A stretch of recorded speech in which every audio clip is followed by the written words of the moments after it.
Vamos entonces a la palabra de Dios, vamos a conocerle un poco. Y cantábamos hace un ratito, decía el coro, contempla a Dios, ¿no?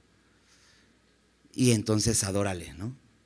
Y ese es el propósito de venir a la palabra de Dios, ¿no?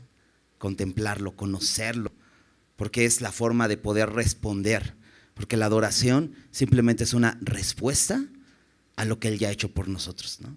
Entonces, hoy vamos a contemplar al Señor y vamos a echar una mirada al perdón de Dios.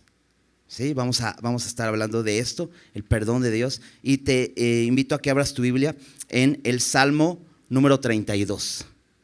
Salmo capítulo 32.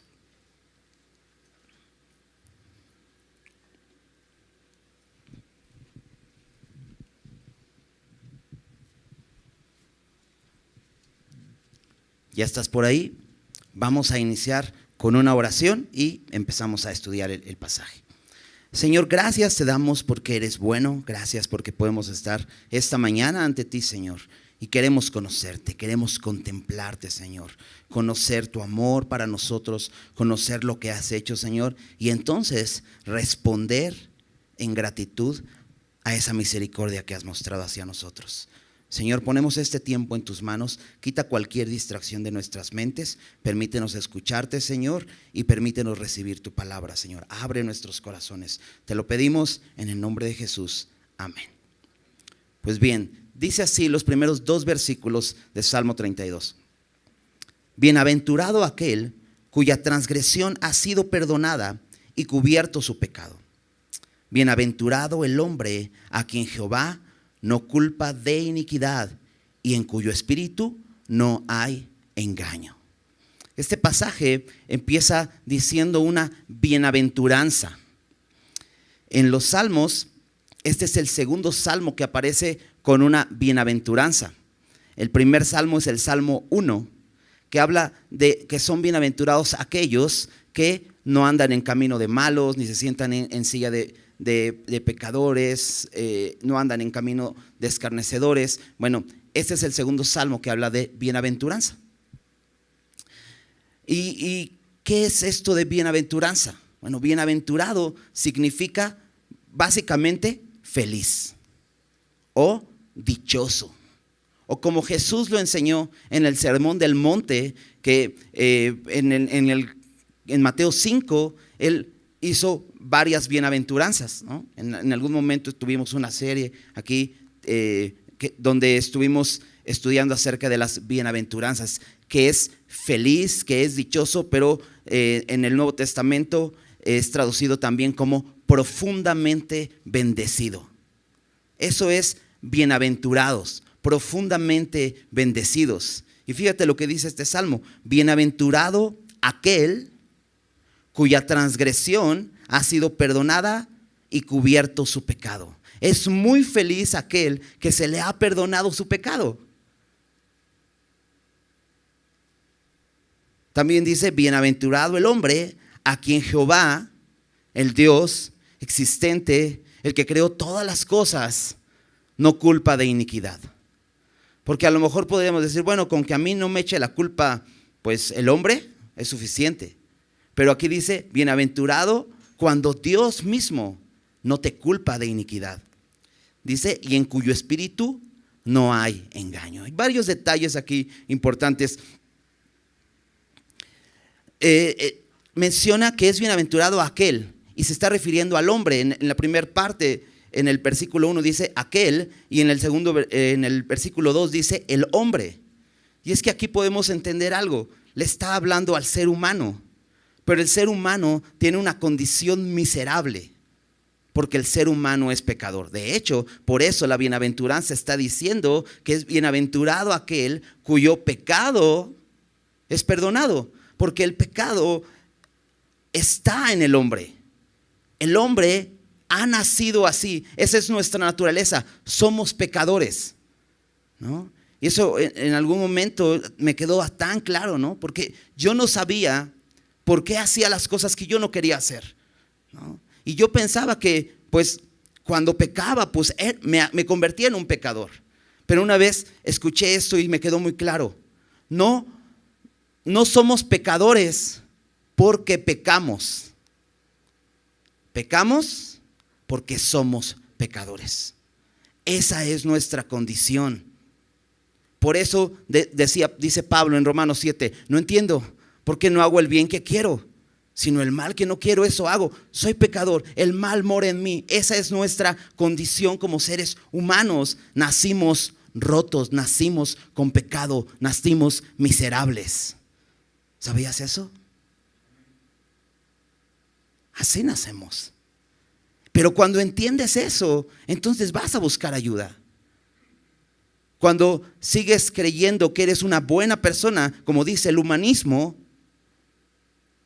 pues solamente vas a tratar de cambiar ciertos aspectos. Vas a tratar de modificar tu conducta, porque dices, bueno, solamente tengo que encontrar aquella cosa buena que hay en mí. Solamente tengo que reinventarme, y un chorro de cosas que hay en el humanismo que te dicen, no, es que realmente eres bueno. Lo que pasa es que la sociedad te ha hecho así, lo que pasa es que tu entorno, tu contexto. No, la Biblia declara, somos pecadores. Necesitamos ayuda, necesitamos de un Salvador. ¿Y sabes? La buena noticia es que ya ha sido provisto ese Salvador. Por eso el Salmo empieza diciendo así: bienaventurado aquel cuya transgresión ha sido perdonada y cubierto su pecado. Ahora, esto de transgresión es ir en contra de lo que Dios ha dicho. Es pecado. Pecado es la transgresión de la ley. Y dice que cuya transgresión ha sido perdonada. Dios envió a su Hijo para eso, para perdonar nuestras transgresiones. El perdón de pecados es posible. La remoción de nuestros pecados, porque dice aquí, cubierto su pecado, es posible. Ahora, aquí está hablando de pecado cubierto, pero ¿sabes lo que hizo la sangre de Cristo? No solamente cubrir el pecado, porque eso es lo que hacían los sacrificios que hacían los israelitas cada año, ¿no?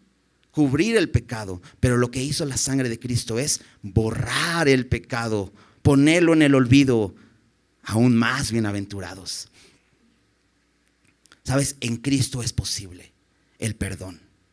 Pero una definición de perdón es ceder todo derecho de castigar a una persona o pasar por alto. Pero ¿sabes por qué es posible? Porque Cristo ya vino, el sacrificio perfecto. Jeremías escribe acerca del nuevo pacto, porque recuerdas, Israel, el pueblo de Israel tenía un pacto que tenía que cumplir. Dependía de que el hombre obedeciera los mandamientos para que Dios cumpliera con su promesa de bendición. Pero Dios anuncia por medio de sus profetas un nuevo pacto. Y en Jeremías capítulo 31, versículo 34, habla acerca de este pacto, desde el versículo 33, pero déjame leer el 34, en la parte final es lo que quiero que pongas atención, pero dice así este versículo: y no enseñará más ninguno a su prójimo, ni ninguno a su hermano, diciendo, conoce a Jehová, porque todos me conocerán, desde el más pequeño de ellos hasta el más grande, dice Jehová, porque perdonaré. ¿Te das cuenta de esa promesa? Perdonaré la maldad de ellos, y checa eso final, y no me acordaré más de su pecado. Y no es que a Dios se le olvide algo, sino que Él decide no recordarlo más. Así es el perdón de Dios. Eso es borrar el pecado, ¿sabes? Bienaventurado aquel al quien se le perdona su pecado y a quien se le borra su pecado. Es bienaventurado. Además, dice el versículo 2, bienaventurado el hombre a quien Jehová no culpa de iniquidad. Y es que el pecado deja culpa, ¿verdad? Cuando cometes pecado, queda una culpa. Y entonces vivimos como seres humanos llenos de culpa, ¿no? Y nuevamente el humanismo te dice, lo que tienes que hacer es perdonarte a ti mismo. Pero tú no te ofendiste a ti mismo. Hay un ofendido que es Dios. Y el que te va a culpar es Dios. Pero es bienaventurado al que Dios no lo culpa. ¿Y cómo puede ser posible eso? Por medio de Cristo, el cual nos ha perdonado todos los pecados. En Colosenses capítulo 2, versículos 13 y 14, déjame leer lo que dice ahí. Colosenses 2, 13 y 14, dice: y a vosotros, estando muertos en pecados, porque esa es nuestra condición como seres humanos, muertos espiritualmente a causa de nuestro pecado, dice: y en la incircuncisión de vuestra carne, os dio vida juntamente con él, perdonándoos, dice, todos los pecados. ¿Sabes? Tenemos que creer esto, porque la sangre de Cristo es suficiente para perdonar todos los pecados. Tenemos que creerlo, porque muchas veces decimos: oh, es que este pecado es demasiado, Dios no lo puede perdonar. En Cristo es posible. Déjame leer el versículo 14. Anulando el acta de los decretos que había contra nosotros, que nos era contraria, quitándola de en medio y clavándola en la cruz. ¿Te das cuenta? No hay culpa. No hay culpa. ¿Por qué? Porque Jesús quitó esta acta de decretos que había contra nosotros. Dice que nos era contraria y la quitó de en medio y la clavó en la cruz. Solo por medio de Cristo, por medio de su sacrificio, podemos ser declarados justos. Porque ¿qué es lo contrario a ser declarado culpable? ¿No? En un juicio, el acusado es declarado justo o inocente o declarado culpable. Y solo por medio de Cristo podemos ser declarados justos. Ese es el concepto de justificación, declarado justo. Dice Romanos 5:1: justificados pues por la fe, tenemos paz para con Dios por medio de nuestro Señor Jesucristo. ¿Justificados por qué? Por medio de la fe, por la fe en Jesucristo. Y déjame leer la parte final del versículo 32, dice: y en cuyo espíritu no hay engaño. Es bienaventurado aquel en cuyo espíritu no hay engaño. Esto que es una persona de verdad. Pero ¿sabes por qué podemos tener un espíritu sin engaño? Porque cuando somos justificados por la fe, recibimos el perdón de Dios, también recibimos el regalo del Espíritu Santo.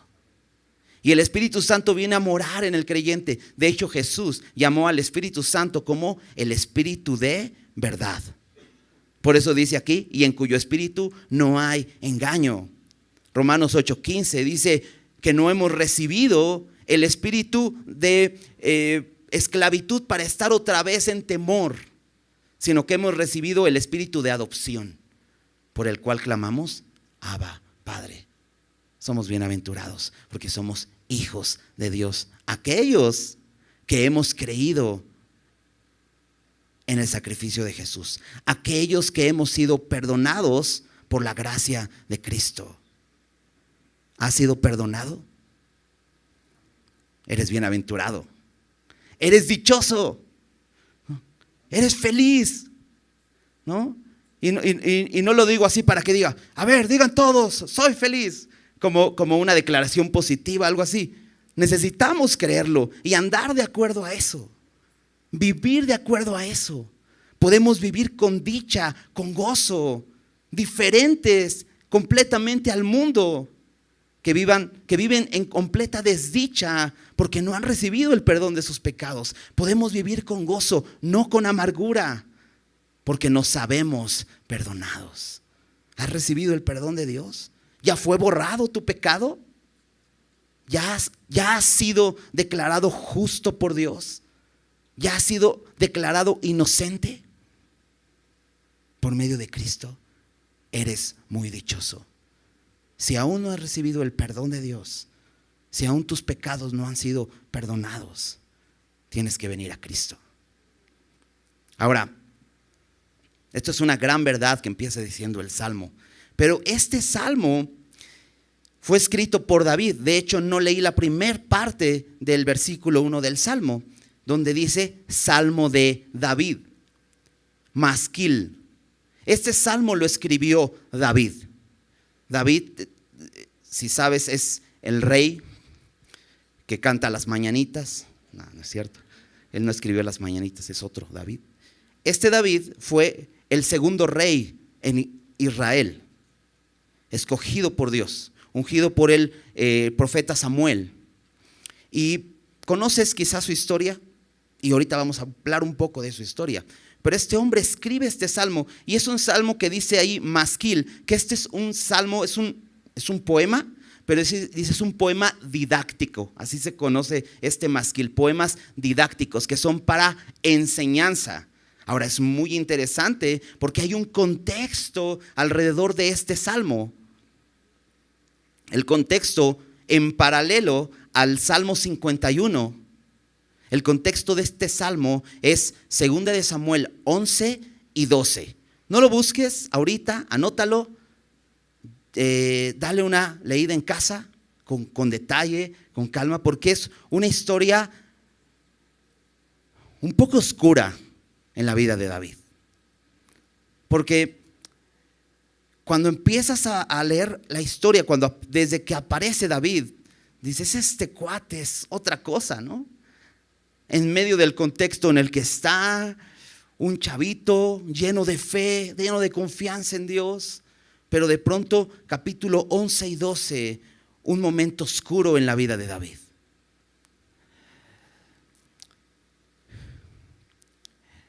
Un momento donde David quita la mirada de Dios y pone la mirada en él mismo.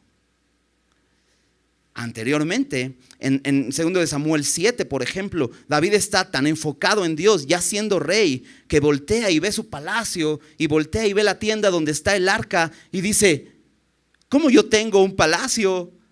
Y Dios no tiene más que esta arca, quiero construirle un templo. Está enfocado en Dios y quiere darle la gloria, quiere hacer cosas grandes para Dios. Pero de pronto aquí en el capítulo 11 de 2 de Samuel, David quita la mirada de Dios y decide una tarde quedarse en casa. Bueno, un tiempo de guerra donde los de los reyes salían a pelear, él decide quedarse en casa.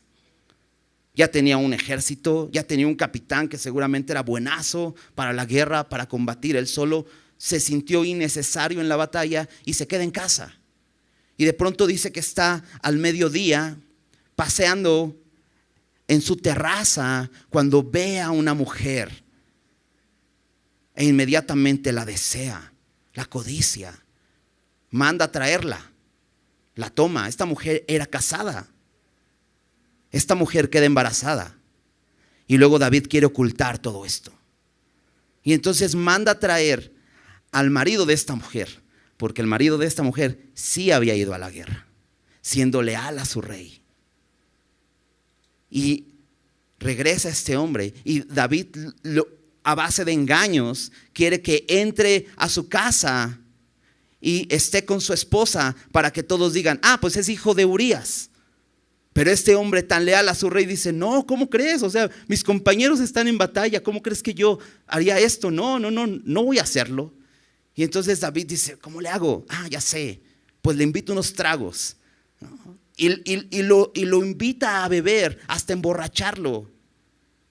Y al final este hombre duerme afuera y no entra a su casa. Y dice David, ¿qué hago? David está desesperado porque quiere ocultar su pecado. Y entonces le dice a Urías, ¿le puedes mandar esta carta sellada para que nadie sepa lo que hay ahí? Dásela a Joab, que es el capitán del ejército. Y esa carta llevaba escrita, pon a Urías hasta enfrente de la batalla para que ahí lo maten. David asesinó a Urías. Es terrible. Dices, ¿qué onda con David? La historia es terrible. Era un hombre que había puesto su confianza en Dios en el pasado, que había visto el poder de Dios a través de él cuando él ponía su confianza en Dios. Lo había librado una y otra vez de su enemigo, el rey Saúl, que lo perseguía, y ahora estaba en el trono. Dios había sido fiel con David y ahora David está cayendo miserablemente. Bueno, esta es la historia en general. Ahora, David alrededor de un año completo ocultó su pecado. Un año completo. Ahora, seguramente muchos en su corte sabían del pecado de David. De entrada, David mandó traer a Betsabé a su casa. Entonces los que la trajeron sabían. Joab mismo sabía que por órdenes de David, Urías había muerto. Muchos cercanos a David sabían lo que David había hecho, pero él quería seguir engañando a sí mismo y seguía ocultando su pecado. No quería confesarlo. Él simplemente guardó silencio. Pensaba que podía vivir como si nada pasara. Ahora acompáñame al versículo 3, ahí en nuestro texto, en el Salmo 32. Porque aquí David abre su corazón y dice, ¿qué es lo que ocurrió cuando él cayó? Cuando él guardó silencio. Dice, mientras callé, se envejecieron mis huesos en mi gemir todo el día. Porque de día y de noche se agravó sobre mí tu mano, se volvió mi verdor en sequedades de verano. Aquí hay un hombre miserable. Un hombre que estaba en su vigor.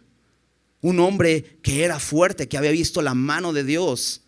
De pronto, dice, se envejecieron mis huesos. Y esto habla de dolor. Esto habla de enfermedad. Habla de sequía espiritual en su vida. Y no sé, quizá hasta física. David cuenta su experiencia al negarse a confesar su pecado. Simplemente guarda silencio. Dice, no voy a decir nada.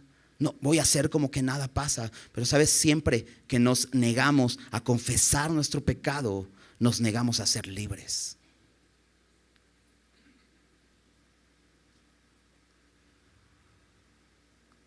Vemos aquí algunas de sus consecuencias. Menciona que había vejez, se envejecieron mis huesos.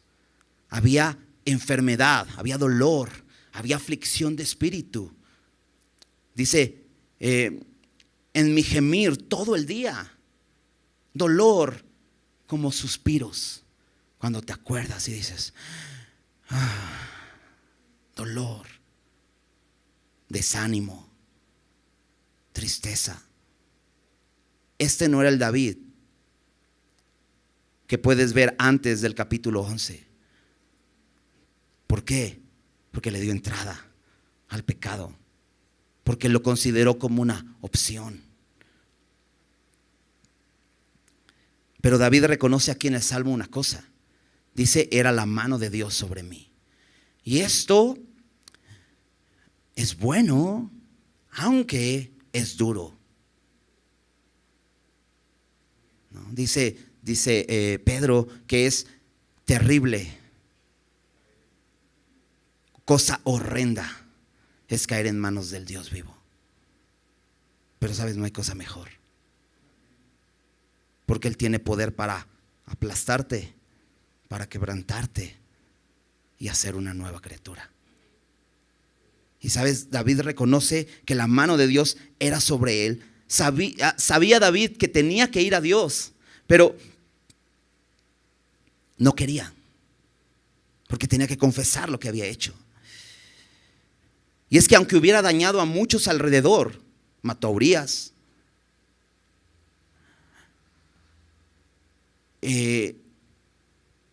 dañó a Betsabé tomándola, ¿no? Siendo la mujer de otro hombre, mató a su marido, le hizo daño al reino. Pero todos los que hubieran sido dañados alrededor, había alguien que había sido ofendido primeramente, y era Dios. Y esto lo debemos tener bien claro. Siempre que pecamos, con el primero que debemos acudir a pedir perdón es con Dios. Muchas veces nos importan más las personas, más lo que hemos dañado a la gente, pero si no tenemos el perdón de Dios, vamos a seguir miserables. Proverbios 28:13. El que encubre sus pecados no prosperará, Mas el que los confiesa y se aparta, alcanzará misericordia. El encubrir, el ocultarse, solamente te hace que te estanques. Quizá hoy estás así. Quizá dices, es que no puedo avanzar. No avanzo, estoy estancado. Estoy estancado espiritualmente. No avanzo. ¿Te sientes así? ¿Sientes esa presión encima constante? ¿Estás enfermo? Ahora, yo sé que no toda enfermedad es a causa de pecado. Porque muchas veces escuchamos, no, yo creo que has de tener un pecado oculto, por eso estás enfermo. No siempre es así, pero muchas veces sí es así. De hecho, lo vemos en la palabra de Dios. El confesar el pecado muchas veces mantiene la mente preocupada todo el tiempo, como en el caso de David, ansiosa,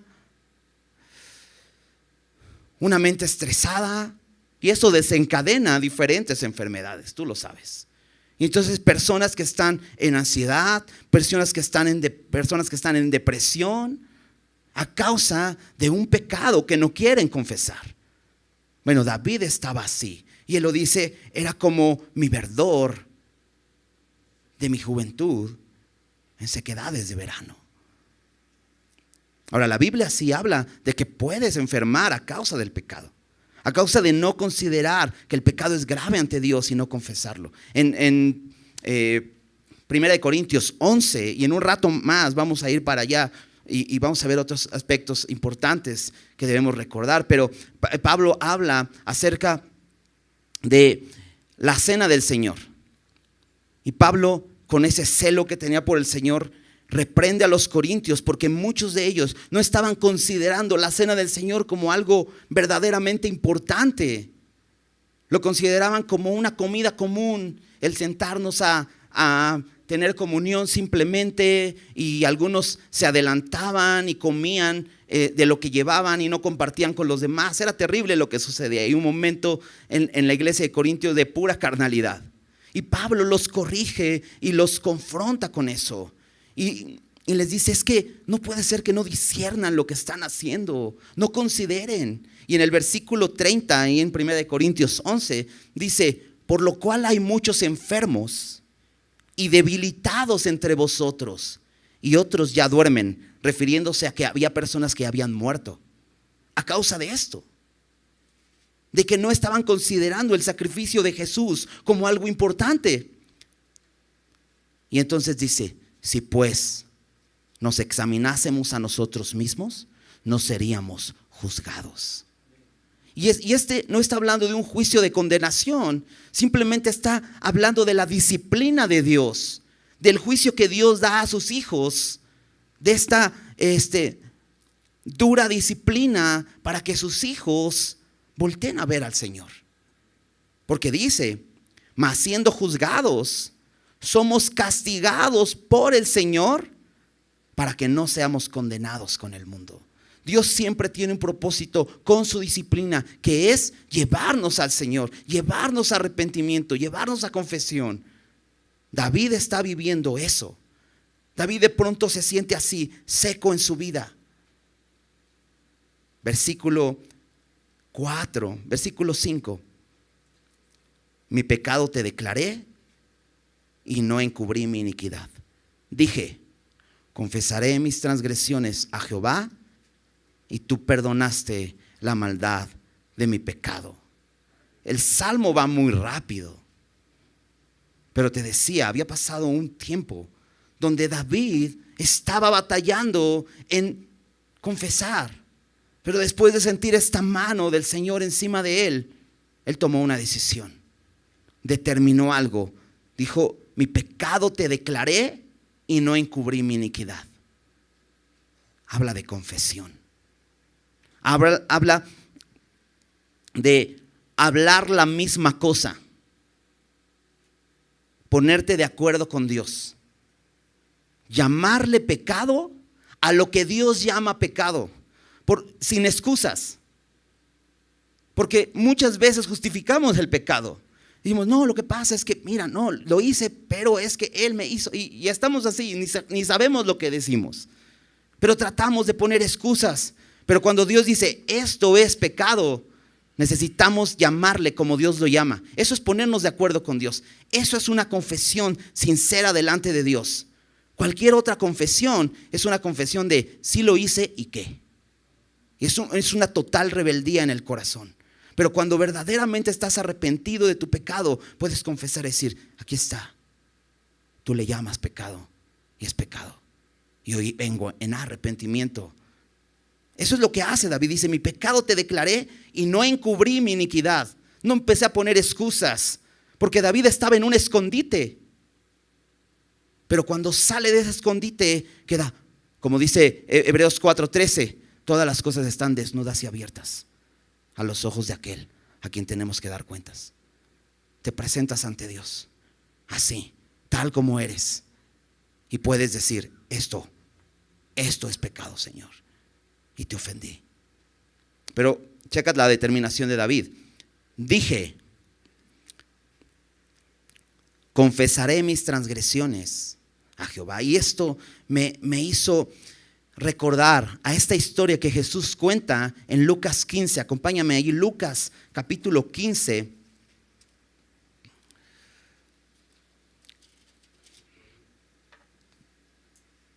Desde el versículo 11. Es una bella historia, pero hay algo muy duro aquí, ¿no? Dice versículo 11. También dijo, un hombre tenía 2 hijos, y el menor de ellos dijo a su padre, Padre, dame la parte de los bienes que me corresponde, y le repartió los bienes. No muchos días después, juntándolo todo, el hijo menor se fue lejos a una provincia apartada y allí desperdició sus bienes viviendo perdidamente. Y cuando todo lo hubo malgastado, vino una gran hambre en aquella provincia y comenzó a faltarle. Y fue y se arrimó a uno de los ciudadanos de aquella tierra, el cual envió a su hacienda para que apacentase cerdos. Y deseaba llenar su vientre de las algarrobas que comían los cerdos, pero nadie le daba. Aquí nos pone Jesús una escena de un padre que tiene 2 hijos. Y uno de esos hijos en su rebeldía le dice, Padre, para mí tú estás muerto, así que pues dame la herencia. Porque una herencia se pide cuando el padre ya murió. Pero lo que está diciendo en su corazón es, para mí tú ya estás muerto. No tengo ningún interés en ti, quiero lo mío. Y empieza a vivir para él.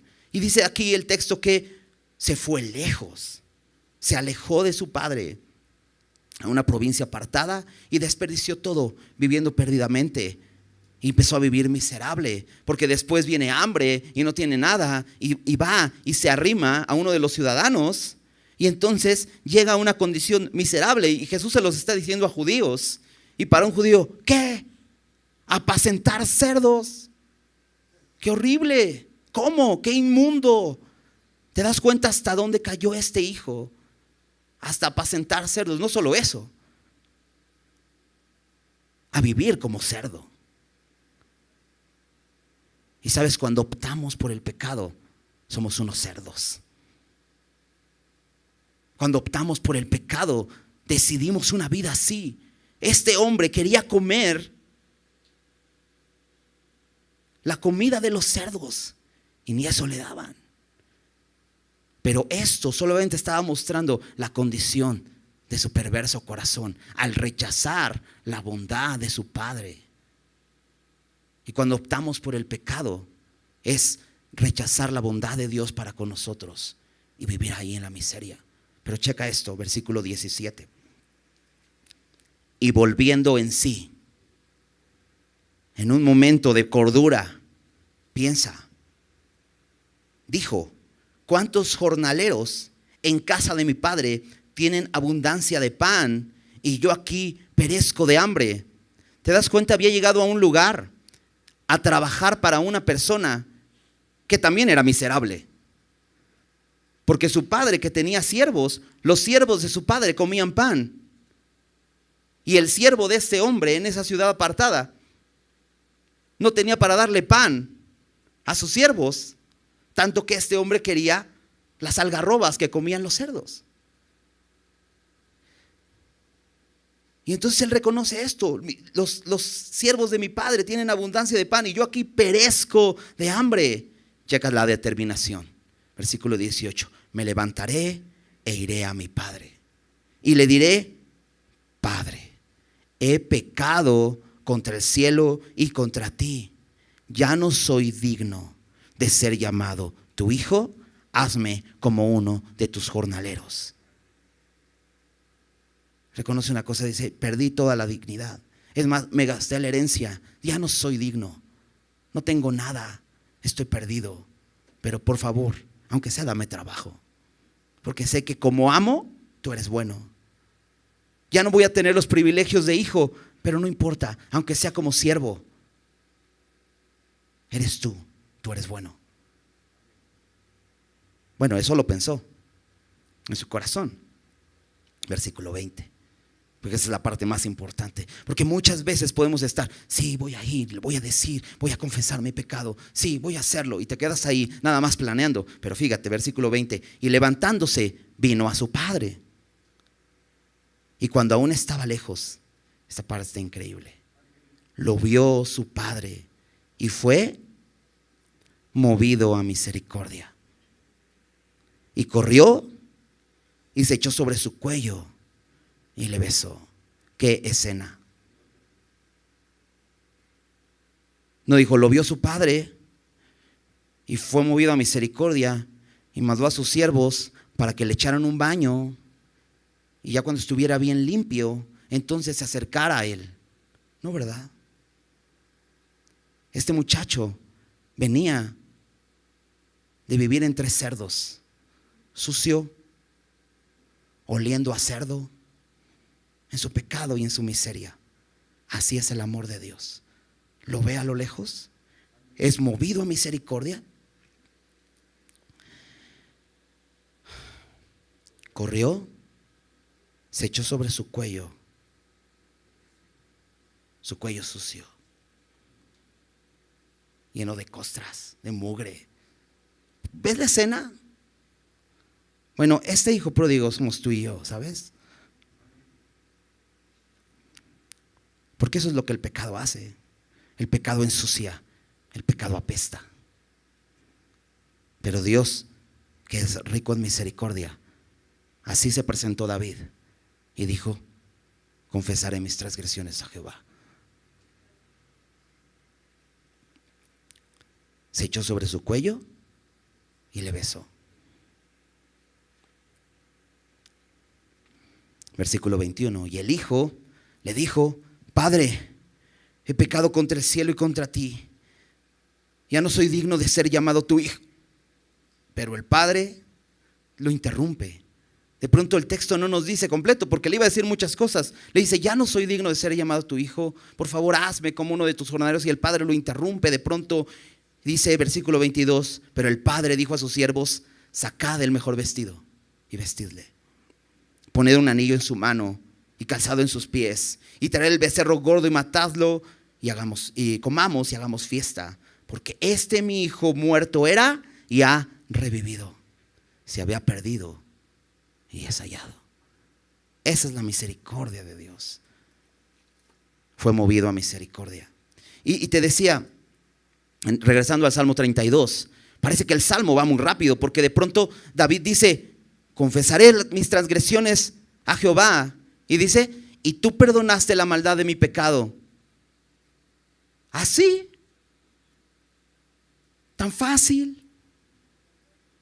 Es que el Padre es movido a misericordia, ¿sabes? Dios es rico en misericordia.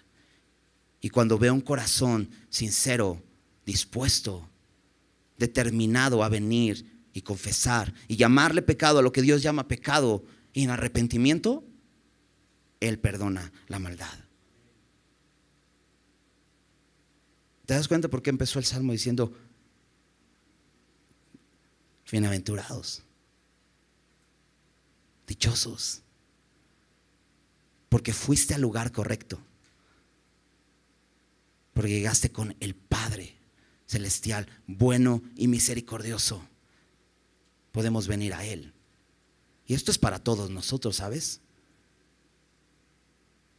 Porque David, como te decía, él ya había recibido anteriormente la misericordia de Dios. Y en un momento de su vida, él menospreció lo que Dios había hecho por él y se enfocó en él mismo. Y cayó miserablemente. Pero cuando decidió confesar su pecado, fue perdonado. Ahora David, por eso puede decir, hay dicha. Porque cuando te acercas a Dios, no vas a encontrar de Él un no por respuesta. 1 de Juan 1:9, ¿recuerdas? Si confesamos nuestros pecados, Él es fiel y justo. No dice Él es bueno y amor, ¿verdad? Porque Él es fiel a sus promesas. Porque Él es fiel a su pacto. Porque Él ya envió a su Hijo. Y Jesús en la cruz, su sangre derramada por nosotros es suficiente. Y Él es fiel a ese pacto. Por eso Jesús dice, esta copa es el nuevo pacto en mi sangre. Y Dios es fiel a ese pacto. Y dice, Él es fiel y justo. Hace justicia. Y dices, pero ¿no lo justo sería condenarme? Pero si vienes en Cristo, lo que Él hace es justo. Porque Él nos justificó por medio de su sangre. ¿Te das cuenta? No importa qué hayas hecho, ven a Él, confiesa tu pecado, hay perdón, Él es fiel. Vamos a continuar con el pasaje, versículo 6. Dice, por esto orará a ti todo santo, en el tiempo en que pueda ser hallado. Por esto. Porque Dios es bueno, porque Dios perdona, porque si vienes con un corazón sincero, Él dice, sí, te perdono por esto. Me encanta, porque esa es la confianza que tenemos. Esa es la confianza con la que podemos acercarnos. Por eso Hebreos 4:16 dice, acerquémonos pues confiadamente al trono de la gracia. No dice al trono de la ley, no dice al trono de la condenación, sino dice al trono de la gracia. Dice, para alcanzar misericordia y hallar gracia. ¿Para qué? Para el oportuno socorro. Y una persona que dice socorro, es que está en peligro, ¿verdad? Es que está cayendo, es que ya no se puede sostener. Y así nos necesitamos considerar. Miserables, necesitados. Al corazón contrito y humillado, dice en el Salmo 51:17, no despreciarás tú, oh Dios. ¿Te das cuenta? Ese es el corazón de David. Y por eso dice, por esto orará a ti todo santo en el tiempo en que pueda ser hallado. Isaías capítulo 55, versículos 6 y 7 dice, buscad a Jehová mientras pueda ser hallado. Llamadle en tanto que está cercano. Deje el impío su camino y el hombre inicuo sus pensamientos. Deja eso. Y dice, y vuélvase a Jehová, el cual tendrá, checa esto, de él misericordia. ¿Te das cuenta cómo Dios es rico en misericordia? ¿Cuántas veces hemos leído misericordia? Dios es rico en misericordia. Es una de las palabras que más se repiten en la Biblia, ¿sabías? Porque Dios es amor. Él es rico en misericordia, el cual tendrá de él misericordia y al Dios nuestro. Checa esto. El cual será amplio en perdonar. Amplio en perdonar. ¿Necesitas perdón? Puedes venir con confianza. Por eso dice Romanos 8:1, Pablo dice, ninguna condenación hay para los que están en Cristo Jesús. Aquel que viene y se refugia en Cristo Jesús no será condenado. No hay condenación. Es el verdadero refugio. Antes David se metió en su escondite. creía que ahí estaba seguro. Durante un año estuvo evitando confesar, acercarse al Señor. Pero encontró un verdadero refugio cuando vino en sinceridad, en confesión de su pecado. A pesar de las consecuencias, a pesar de que van a seguir habiendo pruebas y va a ser difícil, van a seguir habiendo tentaciones en el futuro, porque esta carne sigue aquí.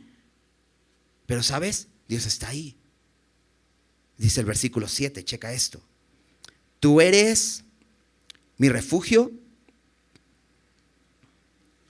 me guardarás de la angustia, con cánticos de liberación me rodearás. David encontró un mejor refugio. Ya no es su escondite, donde todos podían ver que ahí estaba David escondido, menos él.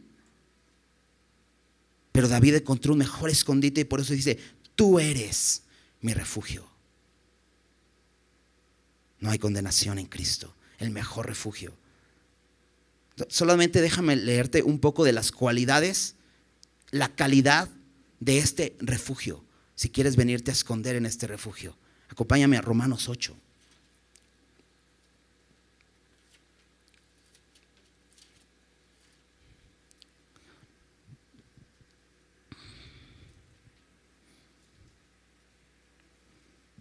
Versículo 31, dice, ¿qué pues diremos? ¿Qué pues diremos a esto? Si Dios es por nosotros, ¿quién contra nosotros? El que no escatimó a su propio Hijo, sino que lo entregó por todos nosotros, ¿cómo no nos dará también con Él todas las cosas? ¿Quién acusará a los escogidos de Dios? ¿Quién? ¿Te acuerdas? Bienaventurado el que Dios no culpa de iniquidad. ¿Quién acusará a los escogidos de Dios? Dios es el que justifica. Dios es el que ha declarado justo al Hijo de Dios, aquel que ha creído en el suficiente sacrificio de Jesús. ¿Quién es el que condenará? Cristo es el que murió, más aún el que también resucitó, el que además está a la diestra de Dios, el que también intercede por nosotros. ¿Te das cuenta de ese refugio? ¿Quién? Dime quién. ¿Quién puede penetrar ese lugar seguro?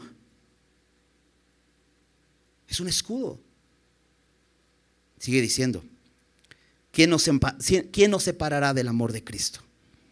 ¿Tribulación o angustia o persecución o hambre o desnudez o peligro o espada? ¿Sabes? Es el mejor refugio. Pero si te das cuenta, en la lista no menciona pecado. Y es que al pecado, el pecado lo que viene es que asedia. No puede penetrar ese refugio, pero se pone afuera para que tú salgas y caigas en su trampa. Ayer en la reunión de matrimonios veíamos este pasaje donde Dios le decía a Caín, el pecado está a la puerta, no ha entrado, está allá afuera, pero le vas a abrir, vas a salir a él. Eso es lo que hizo David. Y sabes, el pecado es algo que pretende alejarnos, que pongamos un pie afuera para hacernos su presa y devorarnos. Pero todas estas cosas que leímos, nada nos puede separar del amor de Dios. Como está escrito, por causa de ti somos muertos todo el tiempo, somos contados como ovejas de matadero. Antes, en todas estas cosas, somos más que vencedores por medio de aquel que nos amó. Dice Pablo, por lo cual estoy seguro, no tengo duda, estoy confiado y firme en esto, que ni la muerte ni la vida, ni ángeles, ni principados, ni potestades, ni lo presente, ni lo porvenir, ni lo alto, ni lo profundo, ni ninguna otra cosa creada nos podrá separar del amor de Dios que es en Cristo Jesús. Ese es el refugio que encontró David. Por eso dice, con cánticos de liberación me rodearás. Estoy protegido. Regresando al Salmo 32, versículo 8. Dice, te haré entender y te enseñaré el camino en que debes andar. Sobre ti fijaré mis ojos. No solo estamos en un refugio seguro, sino en un camino seguro, donde es Dios el que empieza a guiar. ¿Sabes? Cuando no confesamos no tenemos guía. Cuando no nos humillamos y reconocemos nuestro pecado, estamos encerrados. Pero cuando venimos a Él, Él no solamente promete protegernos, sino promete guiarnos. Dice, te haré entender y te enseñaré el camino en que debes andar. Dice, sobre ti fijaré mis ojos. Dice David, ya no es la mano pesada de Dios sobre mí, pero es su mirada. Y sabes, su mirada consume. Pero cuando eres perdonado, quieres estar en su mirada. Dice versículo 9, no seas como el caballo o como el mulo sin entendimiento, que han de ser sujetados con cabestro y con freno, porque si no, no se acercarán a ti. De pronto que hay una exhortación en medio. Y es que siempre va a haber una lucha, ¿sabes? Porque nuestro corazón es rebelde. Nuestra naturaleza humana se resiste a ir al Señor. Tenemos claro que podemos ir a Dios y que Él es misericordioso y que Él es perdonador. Pero, dice Proverbios 19:3, la insensatez del hombre tuerce su camino y luego contra Jehová se irrita su corazón. O sea, por tu propia necedad y tus propias decisiones absurdas, decides ir al pecado y dejas tu camino completamente hecho pedazos. Y luego te enojas contra Dios. ¿Te ha pasado? Y no quieres acercarte. Y por eso dice aquí David, no seas como el caballo o como el mulo, sin entendimiento, que necesitan ser sujetados. ¿Sabes? Dios no va a forzarte para que vengas a Él. Él te invita voluntariamente. No seas como el caballo que tienen que ponerle un cabestro para acercarlo.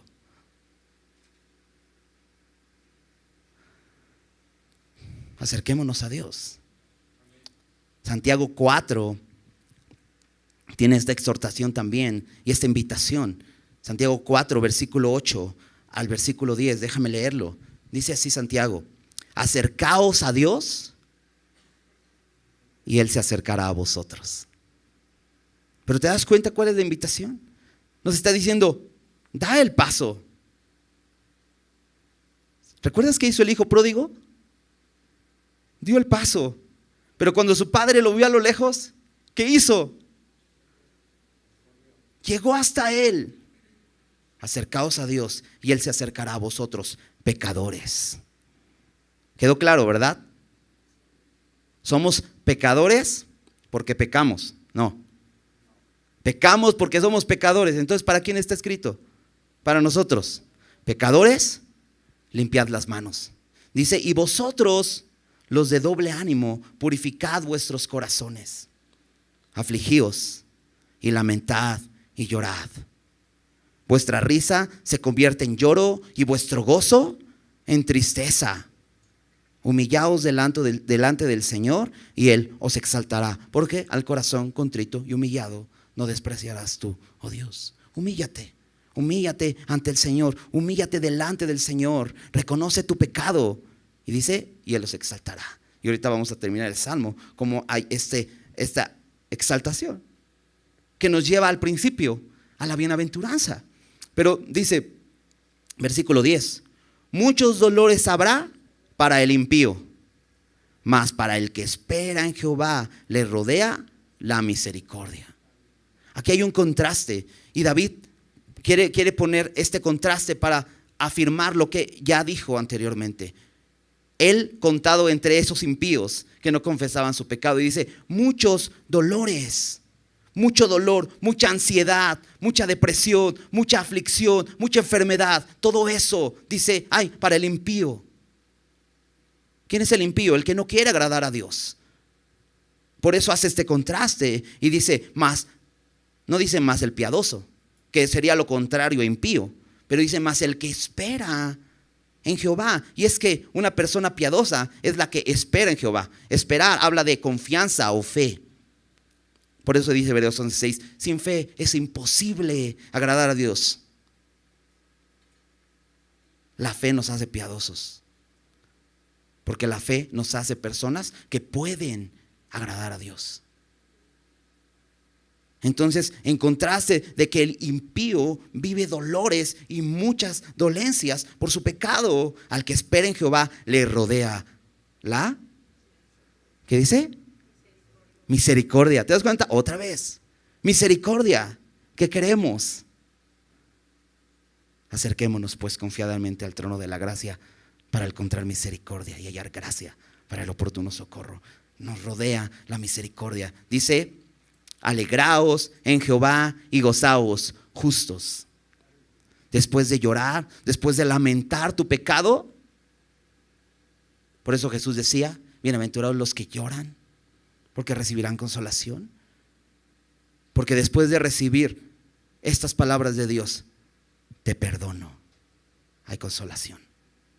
Y después de eso, entonces, alegraos en Jehová y gozaos justos.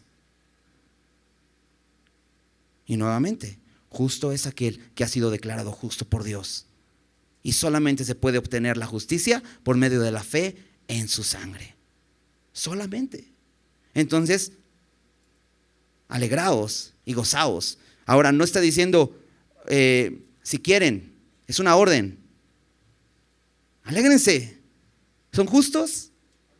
Alégrense, gócense y cantad con júbilo todos vosotros los rectos de corazón, porque Dios ya ha trazado un camino y nuestra meta es Jesús. Él es el camino, la verdad y la vida. Podemos hoy andar en rectitud porque Él ha dejado sus huellas para que nosotros pisemos tras ellas. Y podemos tener un corazón recto por su obra. ¿Te das cuenta? Bienaventurados. Y si hoy no te sientes así, si dices: sé que no estoy bienaventurado porque he ocultado mi pecado. Creo que estoy como en el capítulo 3 y 4. Así. Hoy es un buen día. Buscad a Jehová en cuanto pueda ser hallado. Él es amplio en perdonar. Él es rico en misericordia. Acerquémonos a Él, ¿no? Hoy es un buen tiempo, porque hoy es último domingo de mes y vamos a celebrar la cena del Señor. Y la palabra de Dios nos invita a examinar nuestros corazones. No para que nos alejemos de Él, sino para que nos acerquemos a Él. Para que no seamos como el caballo, como el mulo sin entendimiento, sino más bien poder discernir lo que significa el sacrificio de Cristo por nosotros. Lo que ha hecho, el perdón que nos ha dado, la limpieza completa de pecado que ha traído a nuestras vidas. Y creo que es un buen tiempo para examinar nuestros corazones. Acompáñame a 1 Corintios, capítulo 11.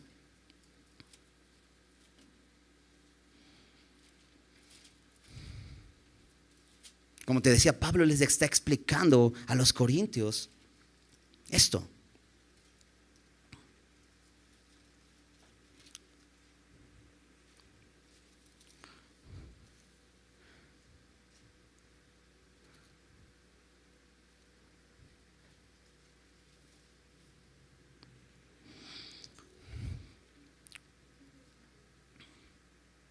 Les dice en el versículo 23: porque yo recibí del Señor lo que también os he enseñado. Dice Pablo: esto no es una enseñanza mía, no es que me lo inventé yo, lo recibí del Señor y se los he enseñado. Un poco como David, que escribió un salmo de enseñanza para que lo pusieran en práctica. Y entonces dice que el Señor Jesús, la noche que fue entregado, tomó pan. Y habiendo dado gracias, lo partió y dijo: tomad, comed. ¿Te das cuenta cuál es la invitación? Tomad, comed. Este es mi cuerpo que por vosotros es partido, haced esto en memoria de mí, como un recordatorio de mí. Hoy que vamos a celebrar la cena del Señor, recordaremos esto, que su cuerpo fue partido por nosotros para nuestra salvación. Asimismo, tomó también la copa, después de haber cenado, diciendo: esta copa es el nuevo pacto, es mi sangre, aquel pacto al cual Dios es fiel cuando venimos a Él. Esta copa es el nuevo pacto en mi sangre. Haced esto todas las veces que la bebiereis, en memoria de mí, en recordatorio de lo que yo he hecho, de esa sangre derramada, el pago completo por sus pecados. Recuérdenlo. Esto es lo que significa la cena del Señor. Dice: así pues, todas las veces que comiereis este pan y bebiereis esta copa, la muerte del Señor anunciáis hasta que Él venga. Estamos anunciando, no solo estamos recordando, ¿sabes? Estamos anunciando, y me encanta esto, porque Dios nos ha dado una encomienda: anuncia las buenas nuevas, y estas son buenas nuevas. Y ¿sabes? Lo estamos anunciando entre nosotros. Y mientras hacemos esto, recordamos lo que Él ha hecho y anunciamos la muerte del Señor, y lo vamos a seguir haciendo. Por eso dice el versículo 27, de manera que cualquiera que comiere este pan o bebiera esta copa del Señor indignamente será culpado del cuerpo y de la sangre del Señor. Pero decía David: bienaventurado es aquel a quien Jehová no culpa de iniquidad. Por tanto, sabiendo esto, que si lo tomo indignamente, sin discernir, sabiendo lo que significa, por tanto, pruébese cada uno a sí mismo. Hoy es un tiempo para examinar nuestros corazones y confesar al Señor y decir: confesaré mis transgresiones al Señor, y recibir de Él su perdón inmediato, porque Él es justo y Él es fiel, ¿no? Y dice: pruébese por tanto cada uno a sí mismo y coma así del pan y beba de la copa. Esto es una invitación, y siempre el pastor lo repite: es una invitación, no para que te alejes, no para que digas no quiero tomar. No, es una invitación para que te examines y te pongas a cuentas con el Señor. Él dijo: vengan y pongámonos a cuentas. Si sus pecados fueren rojos, yo los puedo convertir en blancos. ¿Crees en esto?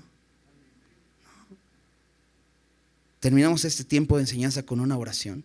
Después de esto, los chicos de la alabanza van a tocar una alabanza, y mientras pasan los servidores a repartirte un pedacito de galleta, un vasito con jugo de uva, simplemente vamos a recordar esto, ¿no?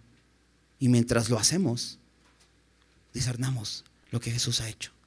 Mientras muerdes esta galleta entre tus dientes, recuerda que Él fue molido por tus pecados. No necesitamos hacer nada nosotros, Él ya lo pagó. Y cuando bebas esta copa, recuerda que su sangre fue derramada por ti y agradece. Vamos a orar. Señor, gracias por este tiempo, Señor. Gracias porque hoy podemos recordar lo que has hecho, Señor, lo maravilloso de tu perdón.